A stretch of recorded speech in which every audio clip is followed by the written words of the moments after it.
মমতা ব্যানার্জি তখন মুসলিম পাড়ায় গিয়ে বলবে, দেখেছো তো ওই বিজেপি যদি ক্ষমতায় আসে তোমাদের কিন্তু বাড়ি ছাড়া করবে, তাই আসো তৃণমূলকে ভোট দাও। আমরা লাল ঝান্ডা করা লোকেরা বলছি, আপনি হিন্দু হন মুসলমান হন এতে আমাদের কিছু যায় আসে না।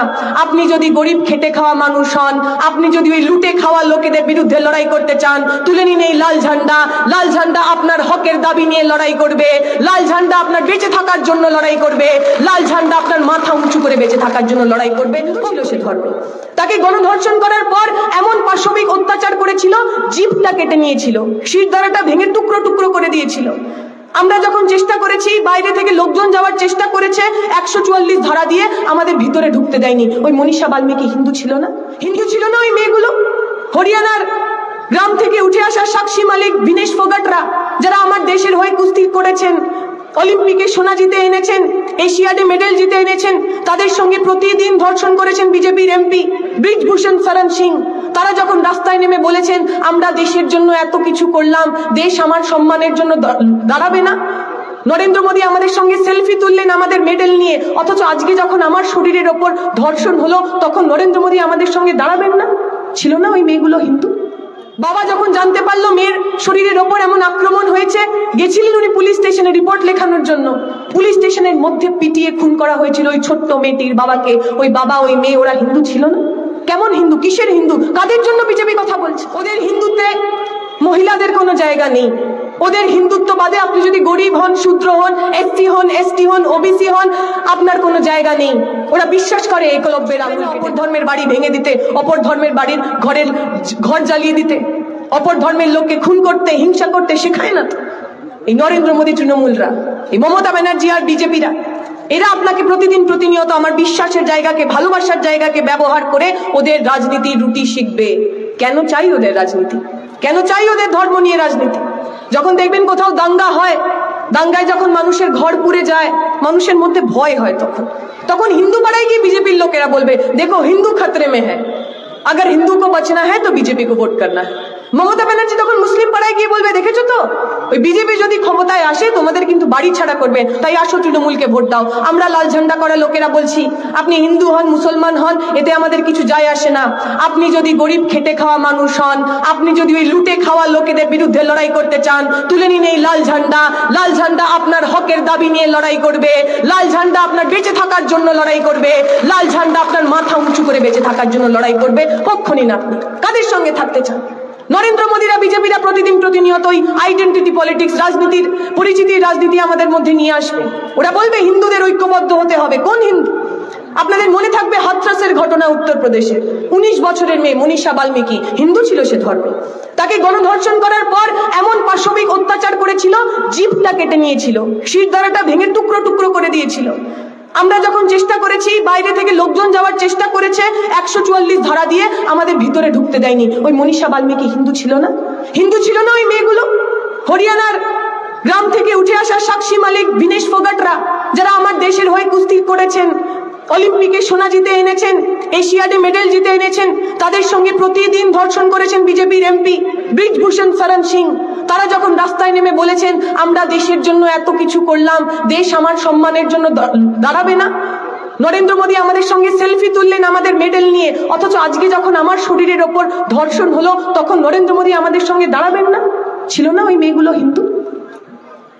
ওই হাথরাসের ঘটনা, উন্নাওয়ের ঘটনা, যেখানে বিজেপির এমএলএ কুলদীপ সেনেগার একটি মেয়ের সঙ্গে ধর্ষণ করলেন। বাবা যখন জানতে পারলো মেয়ের শরীরের ওপর এমন আক্রমণ হয়েছে, গেছিলেন উনি পুলিশ স্টেশনে রিপোর্ট লেখানোর জন্য।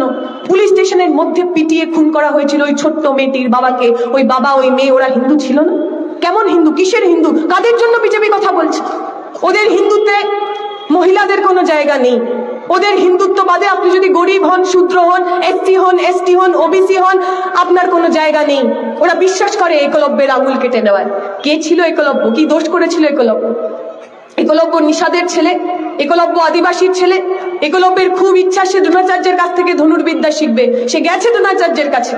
দ্রোণাচার্য বলেছে আমি রাজার ছেলেদের ধনুর্বিদ্যা শেখাই, তুমি আদিবাসীর ছেলে, তুমি নিষাদের ছেলে, তোমাকে আমি শেখাবো না। কিন্তু একলব্যর মনে মনে ভীষণ জেদ। একলব্য মাটির মূর্তি তৈরি করেছে, দ্রোণাচার্যের মূর্তি তৈরি করেছে, আর এই মূর্তির সামনেই কঠোর অনুশীলন শুরু করেছে। এমন ছিল তার কঠোর অনুশীলন যে সে অর্জুনের চাইতেও বড় তীরন্দাজ হয়ে উঠেছে। দ্রোণাচার্যের কাছে খবর গেছে, দ্রোণাচার্য লুকিয়ে লুকিয়ে দেখেছেন সত্যিই তো এই যা বিদ্যা অর্জন করেছে তো আমার সবচেয়ে প্রিয় শিষ্য অর্জুনকে পর্যন্ত হারিয়ে দেবে। তখন দ্রোণাচার্য গিয়ে একলব্যকে বলেছে যে দেখো তুমি তো আমাকে গুরু মেনেছো। একলব্য বলেছে হ্যাঁ আপনিই আমার গুরু। বলছে যদি আমাকে গুরু মেনে থাকো তাহলে গুরু দক্ষিণা দিতে হবে।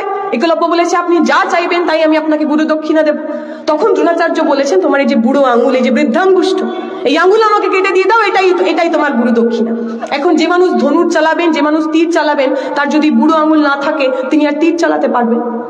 নরেন্দ্র মোদীরা মনুবাদী বিশ্বাসী যারা করেন তারা চান এমন একটা সমাজ তৈরি হোক যেখানে গরিব মানুষ, আদিবাসী মানুষ, পিছিয়ে পড়া মানুষ, তার বুড়ো আঙুল থাকবে না। আমরা বলছি, আমরা যারা বামপন্থী রাজনীতি করি, ছাত্র রাজনীতি করি, এই বিগত বছরগুলোতে কয়েকশো বছর ধরে যে সমস্ত প্রান্তিক মানুষগুলোকে ওরা একলব্য করে তুললো, প্রত্যেকের হাতে তীর ধনুক তুলে দেওয়ার জন্য, প্রত্যেকের হাতে পড়ার বই তুলে দেওয়ার জন্য, প্রত্যেকের স্কুল কলেজে যাওয়ার জন্য আমরা লড়াই করি। আপনাকে পক্ষ নিতে হবে, কাদের সঙ্গে আপনি থাকবেন? চাপিয়ে দিচ্ছেন সেই শিক্ষানীতি আমরা মানব না। আমরা বলেছি, বহুদিন বলেছি দিদি মোদির সেটিং এর কথা, বহু মানুষ বিশ্বাস করেন। আজকে ওদের এক এমএলএ তিনি বলছেন যে সুদীপ বাবুর সঙ্গে নাকি বিজেপির সেটিং আছে, তাই উনি তৃণমূল ছেড়ে বিজেপিতে চলে যাচ্ছেন। মানে अजीब चीज है ये तृणमूल, जितना भी कोशिश करो बीजेपी के लिए प्यार इनका छूटता ही नहीं, कहीं ना कहीं से निकल जाता है।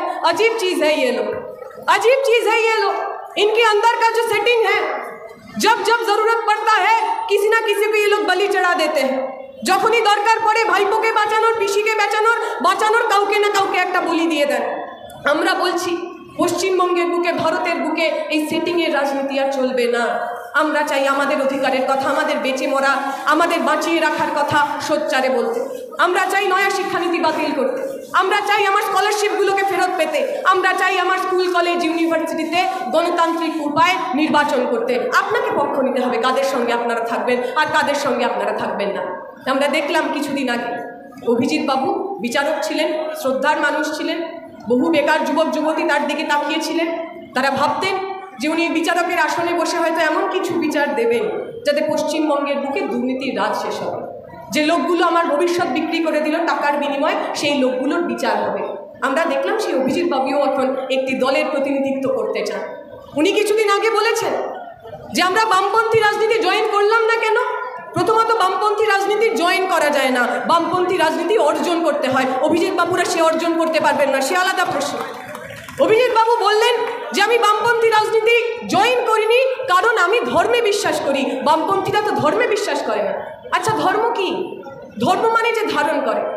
স্বামী বিবেকানন্দ আমাদের শিখিয়ে গেছেন, জীবে প্রেম করে যেই জন সেই জন সেবিছে ঈশ্বর। অর্থাৎ আপনি যদি মানুষের সেবা করেন আপনি ধর্ম পালন করছেন। যে মানুষ আমার কথা শুনতে পাচ্ছেন তারা বুকে হাত দিয়ে বলুন, এই কোভিড দ্বিতীয় ওয়েভের সময় যখন বাড়ির ছেলেটা বাড়ির বাবার ঘরে ঢুকছিল না, বাবার কোভিড হয়েছে, আমি ঘরে ঢুকলে আমারও কোভিড হয়ে যাবে, বাড়ির লোক তার বাড়ির লোককে ছুঁয়ে দেখছিল না, এই লাল গেঞ্জি পরে আমরা ছাত্র যুবরা রেড ভলেন্টিয়ার হয়ে ওদের বাড়িতে পৌঁছে গেছি।